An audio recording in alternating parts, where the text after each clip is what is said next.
بسم الله الرحمن الرحيم. من أول العدو اللي كان اسمه إسرائيل ولحد أتباع الضلال وحماس وإخوان الرجيم، سينا بيرضع رملها دم الجنود الأبرياء والشقيانين والتعبانين.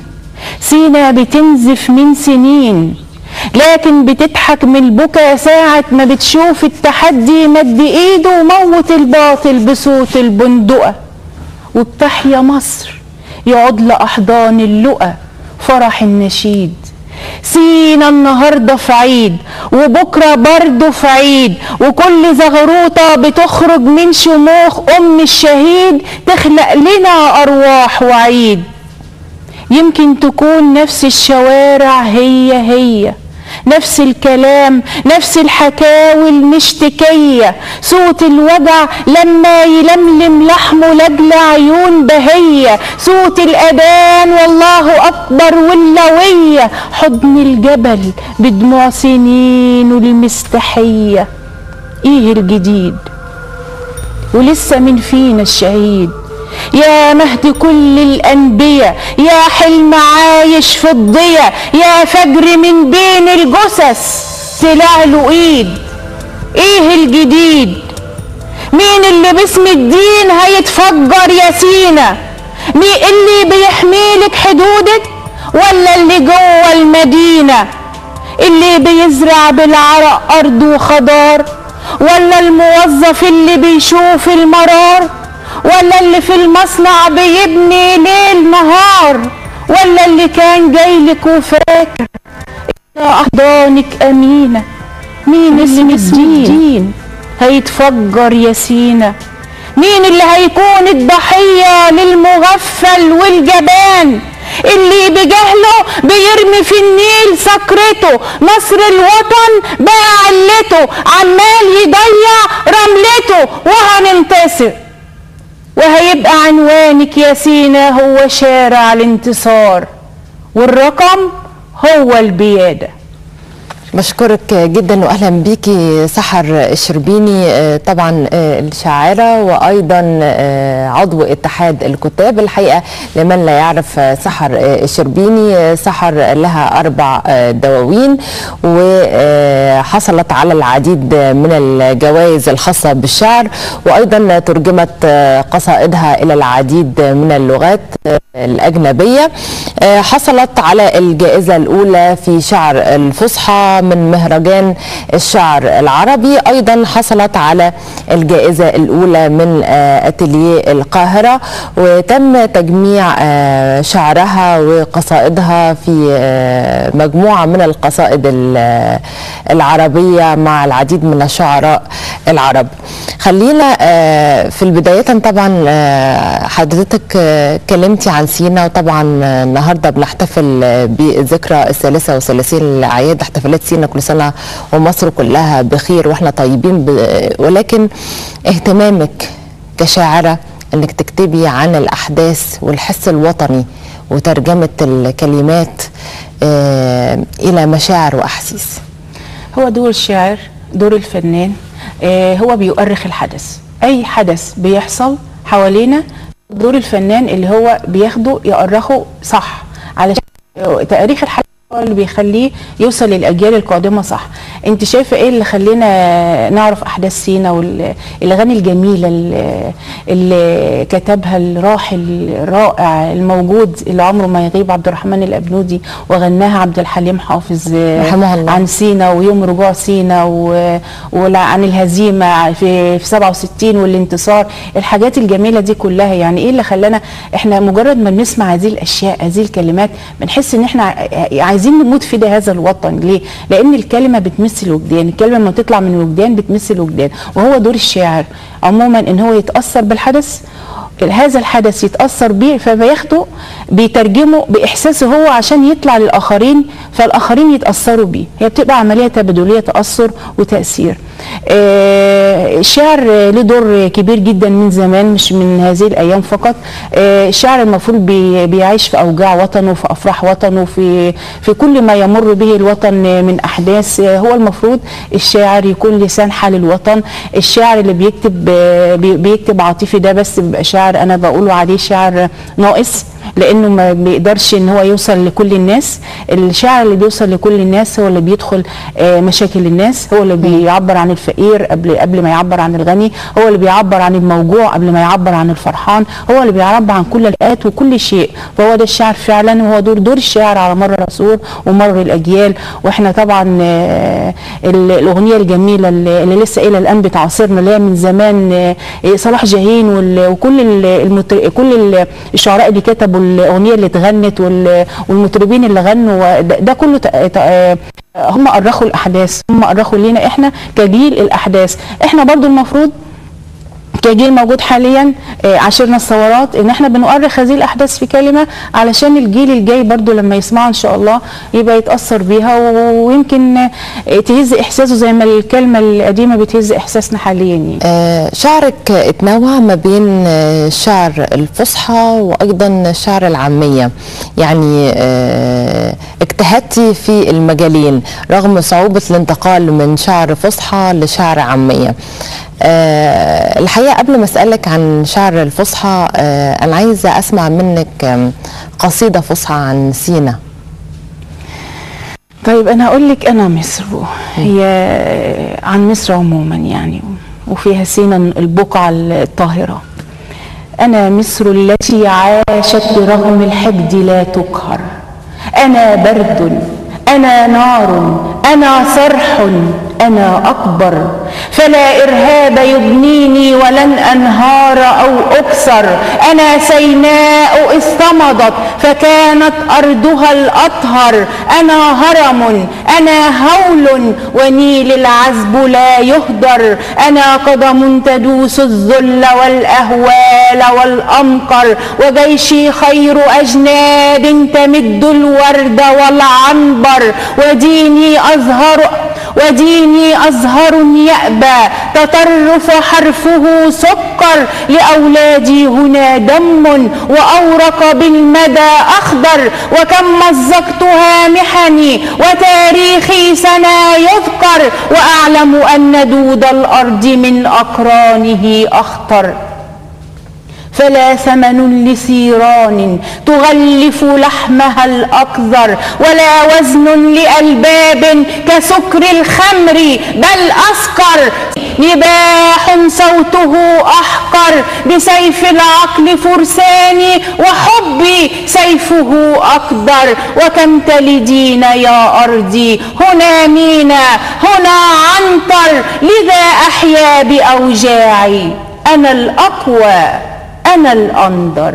خلينا بقى نتكلم عن هذه القصيدة، شعر فصحى وطبعا انتقال تام ما بين القصيدتين اللي انت قلتيهم يا أستاذة سحر. خلينا نتكلم عن هذه القصيدة بالتحديد اللي كلها مشاعر وكلها مشاعر استفزازية لمصر الحقيقة وللدفاع عن أرضها. وطبعا ذكرتي ما حدث في الفترة السابقة والفترة اللي شهدتها مصر بعد الثورة. اللي بيتكلموا باسم الدين. لا أنا أقول لك حاجة، هو مش انتقال، لأن صعب إنك تقولي شعر انتقل. هو دائما شعر الفصحى، أنا أصلا شاعرة فصحى في البداية. شعر الفصحى ممكن يكتب عامية لأنه بيبقى ملم بالأحزان بالأوزان الشعر، لكن شعر العامية بيبقى صعب عليه إنه يكتب فصحى شوية. فانا ما انتقلتش، انا بكتب ده وده، بس هي تبع الحاح الفكره على عقلك. يعني الفكره جايه لك ازاي، تقدري هتوصل، او مش هقول لك تقدري تعبري عنها اجود او احسن بالفصحى ولا بالعاميه، لا هي هتوصل للجمهور احسن بالفصحى ولا بالعاميه. فلما بدور الفكره في دماغي احس انها هتوصل فعلا للناس بسرعه بالعاميه، فانا بضطر اعبر عنها عاميه، رغم ان انا بحب اصلا يعني بحب اكتر الفصحى، ومعظم كتاباتي بالفصحى. انا ليا ديوان واحد كان في بدايتي في 2010 بالعاميه، والباقي 3 دواوين الباقيين بالفصحى. فهي بتبقى تبع الفكره مش انتقال من مرحله لمرحله. يعني انا مصر طبعا دي يعني انا يمكن كل قصائدي اللي كتبتها عن سواء عاميه او فصحى بقى، اللي كتبتها عن الفتره اللي فاتت دي والتفجيرات، انا بتهيألي يعني انت لما تشوفي من غير سبب وفجاه تقومي الصبح تصحي مثلا على تفجير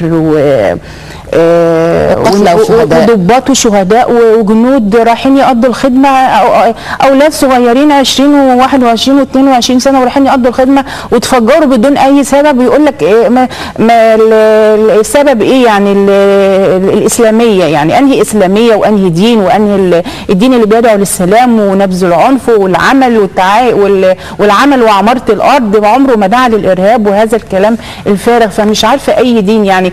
مش الشاعر بس لا يستفز من هذه الاحداث، ده بيتهيألي لو مش شاعر اصلا او مش فنان اصلا هيضطر يعبر يعني. قولي لي يا سحر، يعني يمكن في الفتره اللي فاتت يعني واجهنا العديد من الانتقادات من الدول الأجنبية خصوصا بعد ثورة 30 من يونيو، وأنا عارفة طبعا أن كثير من قصائدك الفصحى تحولت وترجمت إلى لغات أجنبية. هل استثمرتي تلك الفترة في محاولة الوصول لعقول الرأي الغربي خصوصا في الفترة السابقة، لأن أكيد القوى الناعمة والثقافة لها دور كبير جدا في توصيل المعلومة والحس الوطني والمشاعر والوجدان والحقيقة كما هي. هقول لك الحقيقه كما هي كدور شاعر. انا للاسف جدا ان انا كل قصائدي ترجمت كانت في 2011، يعني قبل اللي هي الموجه الارهابيه القذره اللي احنا فيها دلوقتي يعني.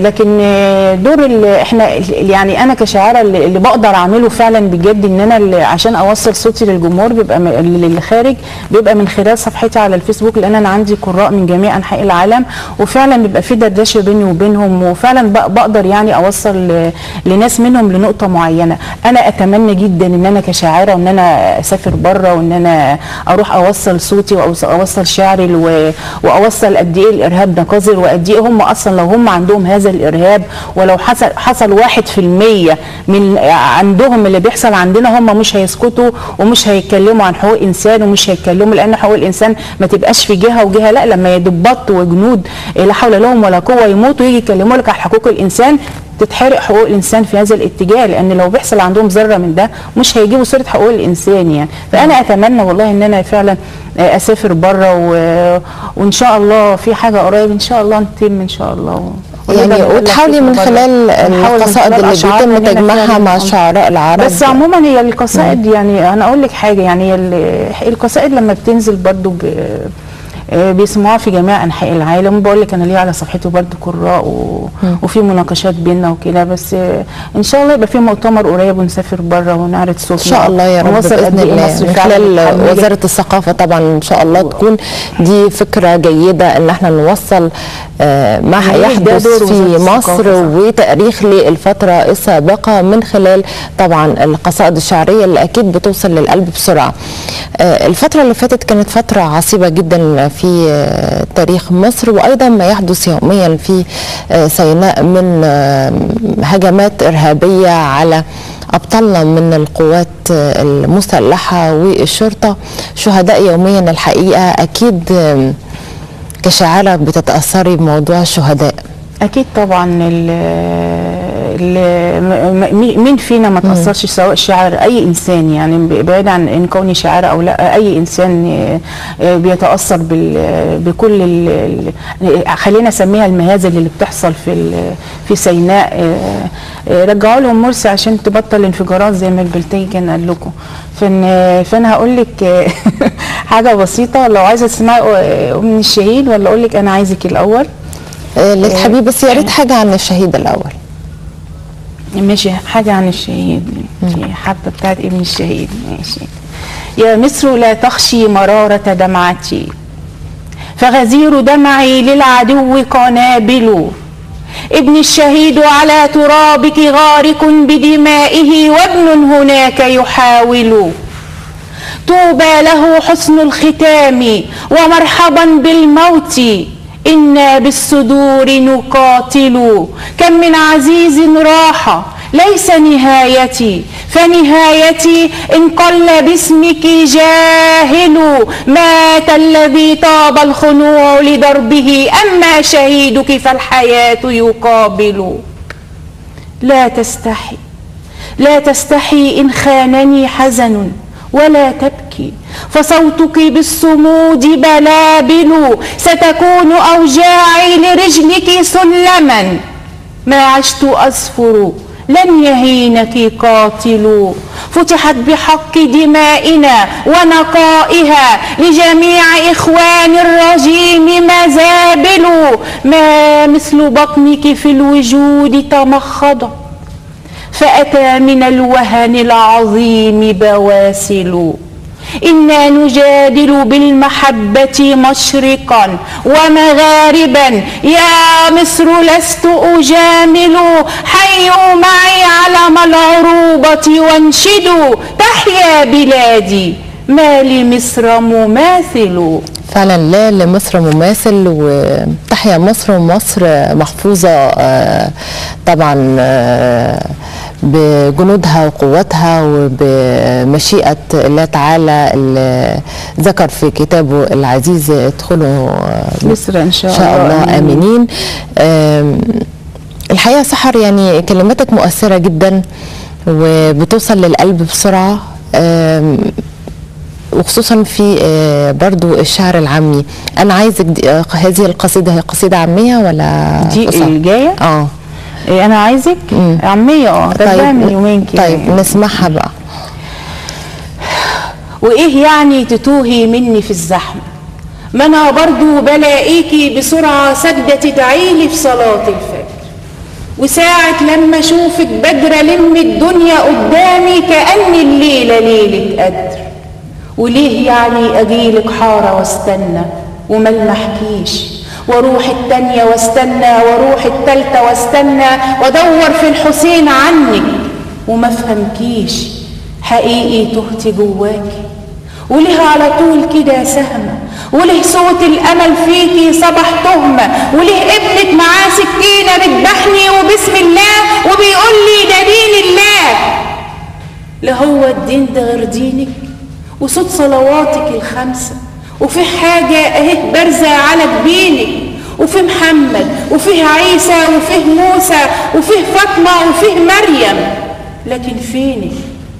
قلوب تستنى على القهوة ومش لاقي، أقول هتفوت وهتعدي، تجر الفول في عربية وترمي ضحكها ليا وللأطفال وهي بتلعب الحجلة على السكة، ويمكن تيجي عند عجوز على الدكة، ويمكن تيجي وسط خناقة بتخلص في لما ضحكها عالي على الطبلية، ويمكن ألقاكي وانام وانا لسه مستني، وأقوم مخدود على صوت انفجار فيكي، ولما أسأل يقولوا الدين، وخاف من الدين ده مش دين ولا سمعته في يوم منك ولا فيكي. أنا خايف ومحتاجك، أكلبش ليلة في دراعك نروح نسهر على الكورنيش. أنا خايف ومحتاجك ولو ناكل بدق العيش.